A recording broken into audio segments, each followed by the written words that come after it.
Capítulo 31. 50.000 bombas estallando bajo cada uno de los 50.000 rickshaws de Calcuta no hubieran causado más impresión. Sus propietarios acababan de anunciar que aumentaban los alquileres cotidianos que debían pagar los que tiraban de los carritos. A partir del día siguiente, de 5 rupias pasaban a 7. Para los que trabajaban en los rickshaws, era el golpe más terrible asestado por los propietarios desde los enfrentamientos de 1948, cuando exigieron que cada vehículo pagase un doble alquiler, uno por el día y otro por la noche. Tal pretensión había sido el origen de su primera huelga, un hartal de 18 días que terminó con la victoria de los hombre-caballos y con un hecho de primera importancia, la creación de un sindicato. El principal responsable de esta iniciativa había sido un antiguo campesino del Bihar, de cabellos grises cortados al cepillo, y que hoy cuenta 54 años, una edad récord en esta corporación en la que la esperanza de vida raras veces superaba los 30 años. En el curso de unos 13.000 días, Gholam Rasul había recorrido entre sus varas más de 4 veces la distancia entre la Tierra y la Luna. Aquel superviviente de un tercio de siglo de monzones, de disputas, de incidentes, de humillaciones, comprendió que un sindicato fuerte era el único medio para que el pueblo de los rickshawwalas pudiera hacer oír su voz. Pero a diferencia de los obreros de las fábricas, los hombres caballo trabajaban individualmente, y lo limitado de sus ambiciones hacía extremadamente difícil el que se reunieran para acciones colectivas. Rasul aprendió a leer y a escribir, redactó manifiestos y se puso en relación con una de las personalidades del movimiento sindical especializada en los mítines de masas en las explanadas del Maidán, el diputado comunista bengalí Mohammad Ismail. «Póngase al frente de una cruzada», le exhortó, «para que los que tiran de los rickshaws en Calcuta dejen de ser considerados como bestias de carga». Así nació la Rickshawwala Union, uno de los sindicatos más insólitos del mundo.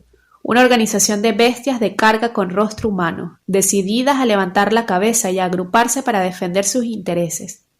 Afiliado a la Federación Comunista de las Trade Union Indias, el sindicato eligió como presidente al diputado y como secretario general a su inspirador, el veterano de cabellos grises Gholam Rasul. 2 miserables habitaciones en el 4º piso de la destartalada Sea Trade Unions se convirtieron en el cuartel general de la nueva organización. Todas las mañanas, a las 6, antes de ir a tirar de su carrito ante la estación de Sealdah, Rasul acudía allí para recibir las quejas de sus camaradas y ofrecerles el apoyo del sindicato en sus enfrentamientos con propietarios y policías. Al comienzo, las reuniones atrajeron a muy poca gente, pero pronto acudieron hombres caballo de toda la ciudad. Por la tarde, Rasul cambiaba sus varas por un objeto que no tenía nada que ver con la panoplia de los hombres de los rickshaws. Armado con su bolígrafo, se instalaba detrás de unos rimeros de polvorientos registros del Servicio Municipal de los Coches de Alquiler y de los Carritos de Mano, para vigilar las formalidades de renovación de las cédulas de matriculación de los vehículos. La ceremonia se desarrollaba bajo una guirnalda de telarañas que se arremolinaban al impulso de un ventilador expirante, entre amarillentas imágenes de Kali, la diosa sanguinaria de 4 brazos vestida con una gran túnica de flores. La renovación costaba teóricamente 12 paisa. Su precio no había variado desde 1911, pero de hecho, para obtener tan precioso documento había que pagar una 30 de rupias en bakshis a los funcionarios de la policía, y al parecer 3 veces más cuando su protector Rasul no estaba allí. Protector era un nombre bien merecido. En 30 años de acción sindical, el infatigable Rasul nunca había dejado de estar en la brecha. Mítines de protesta, marchas de hambre, huelgas. Él había inspirado y organizado la resistencia de los hombres caballo de Calcuta contra la voracidad de sus patronos y los enredos de la policía. Había luchado contra lo que llamaba la arbitrariedad de las autoridades municipales, que les prohibían sin cesar nuevas calles, con el pretexto de descongestionar una circulación que se hacía cada vez más pletórica.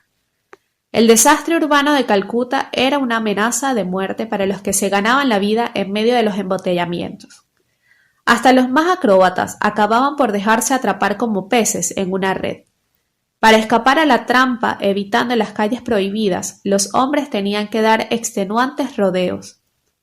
Y ahora el aumento exorbitante de los alquileres constituía una nueva maldición. De calle en calle, de plaza en plaza, desde las orillas del Hooghly hasta los rascacielos de Shoreditch, desde las chabolas del Howrah hasta los portales de las magníficas mansiones de Bow Street, en la ciudad empezó a oírse un extraño concierto. Tap, tap, tap. El sonido obsesionante de los cascabeles al ser golpeados contra la madera de las varas martillaba los callejones. La hora de la ira había llegado. Hay hombres que tienen cuchillos para defenderse, o fusiles, o armas aún más terribles. Nosotros solo teníamos una bolita de cobre tan pequeña como un grano de betel, dirá Hazari Pal. Pero aquel miserable cascabel que hacía un ruido seco cuando lo golpeábamos contra las varas o contra el pie de una farola era más fuerte que todas las armas. Era la voz de los rickshaws de Calcuta. Nuestra voz. Aquella mañana nuestra voz debía de armar un buen escándalo, como para que los representantes de los propietarios sintieran la necesidad de ir a explicarnos por qué sus patronos habían decidido aumentar los alquileres. Las malas noticias no las solían dar sin rodeo. ¿Para qué dar explicaciones a unos esclavos? Pero ante aquel tumulto que agitaba la ciudad, debieron de comprender que no íbamos a tragarnos sus ortigas como las buenas cabritas del zoo de Alipor. El aumento era excesivo. Gritando con todas sus fuerzas para hacerse oír en medio del ruido de los cascabeles, el representante del Bihari me interpeló públicamente. ¿Tú sabes, Hazari, lo que cuesta hoy cambiar el radio de una rueda?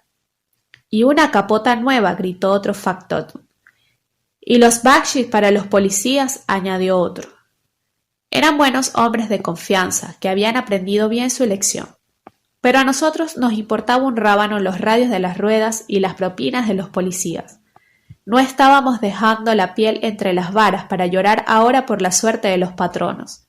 Para nosotros lo único que contaba era el paquete de rupias que había que llevar todos los meses al munshi, a fin de dar de comer a la familia que se había quedado en la aldea. Se empezó a discutir, pero como todo el mundo gritaba al mismo tiempo, era imposible hacerse oír. La llegada de Gholam Rasul, el secretario de nuestro sindicato, puso fin al tumulto. A pesar de su corta estatura y de su aire de gorrión caído del nido, tenía muchísima autoridad. Se enfrentó con todos los representantes.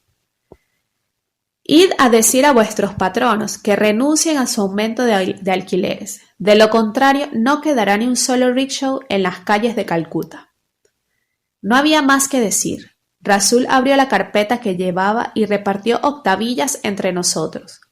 Nadie sabía leer, pero todos adivinábamos enseguida de qué se trataba. Era una llamada a la huelga. Los representantes de los propietarios desaparecieron para ir a informar a sus amos. También los patronos tenían un sindicato.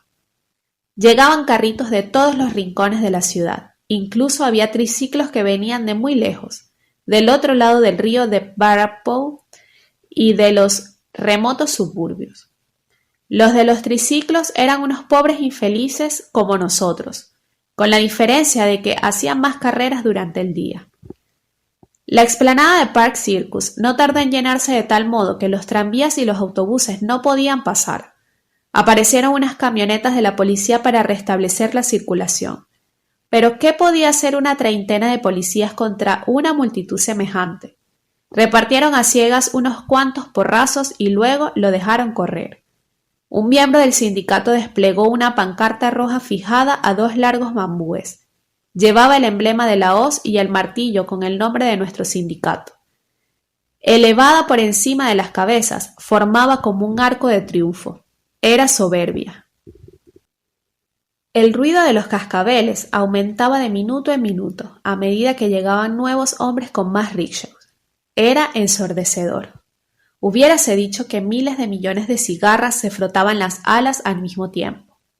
Desde donde estuvieran ocultos, los propietarios sin duda alguna debían de oír nuestra escandalera, a menos que todos se hubiesen hecho meter bolitas de algodón en las orejas por un cuac. El aire despechado que mostraban los factotums a su regreso era más elocuente que todos los discursos. Sus patronos mantenían el aumento anunciado. Rasul se subió a un telagargi con una bocina. Yo me preguntaba cómo una voz tan potente podía salir de un pecho tan raquítico. «Camaradas», gritó, «los propietarios de vuestros rickshaws quieren aumentar una vez más sus ganancias. Su voracidad no tiene límites. Ayer exigían el pago de un doble alquiler, uno para el día y otro para la noche. Ahora aumentan vuestros alquileres en un 50% de golpe. Mañana Dios sabe qué nuevas pretensiones os van a imponer». Rasul habló durante largo rato. Su cara desaparecía detrás de la bocina. Habló de nuestros hijos y dijo que este aumento iba a matarles de hambre. Dijo que no teníamos ninguna manera de salir de nuestra condición de esclavos, que la mayor parte de nosotros había perdido su tierra y que si nos quitaban la esperanza de ganarnos la vida tirando de un rickshaw, solo nos quedaba morir. Dijo que había que conjurar aquella amenaza, costara lo que costase, que éramos lo suficientemente numerosos y fuertes como para imponer nuestra voluntad y obligar a los propietarios a hacer marcha atrás. Terminó proponiendo que todos votáramos una huelga indefinida. «Inshallah Zindabad, viva la revolución», gritó entonces. «Rickshaws Wala Union Zindabad, viva el sindicato de los trabajadores de los rickshaws». Coreamos todos los gritos y los repetimos varias veces. Aquello me hizo acordar a mi amigo Ram Chander. Qué feliz hubiera sido al ver a todos sus hermanos de miseria reunidos codo con codo para defender el plato de arroz de sus familias. Él que tan a menudo había luchado completamente solo. Nos sentíamos arrastrados como por el viento de antes del monzón. ¡Viva la revolución! La revolución. Igual que todos los demás, yo me llenaba la boca con aquella palabra, pero no sabía con certeza qué quería decir. Lo único que yo pedía era poder llevar todos los meses unas rupias más al munshi y poder tomarme de vez en cuando una botella de bangla con los compañeros. Rasul pidió que los que estuvieran a favor de la huelga levantaran la mano. Nos miramos en silencio. ¿Quién de nosotros podía pensar sin temor en un solo día sin el trabajo que nos daba el pan? Es que el pájaro corta la rama sobre la que se posa. Los propietarios tenían sus tinajas llenas de arroz y de dal. Nosotros podíamos vernos reducidos al estado de esqueletos antes de que ellos perdiesen un solo pliegue de grasa de su barriga. Y sin embargo, no teníamos otra solución. A mi lado, un tipo levantó la mano. Era un bihar. Yo le conocía de vista. Le llamaban el Chirlo, porque había recibido un porrazo de los policías que le había dejado una cicatriz en la mejilla. Tosía lo mismo que Ram, pero él no mascaba pan. Cuando escupía no había dudas sobre la causa del color rojo. Sin duda pensaba que con huelga o sin ella, para él no había una gran diferencia.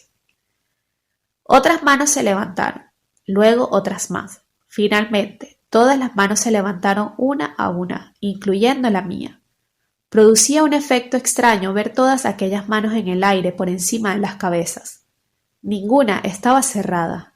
No, nadie agitaba el puño. No había odio, más bien una especie de resignación. Por mucho que Rasul repitiera que la huelga era nuestra única arma, se echaba de ver que todos habían levantado el brazo de mala gana. ¿Cómo reprochárselo? El sindicato de los rickshaws no era el sindicato de los obreros de Dunlop, o de GKW, o de cualquier otra de las grandes fábricas.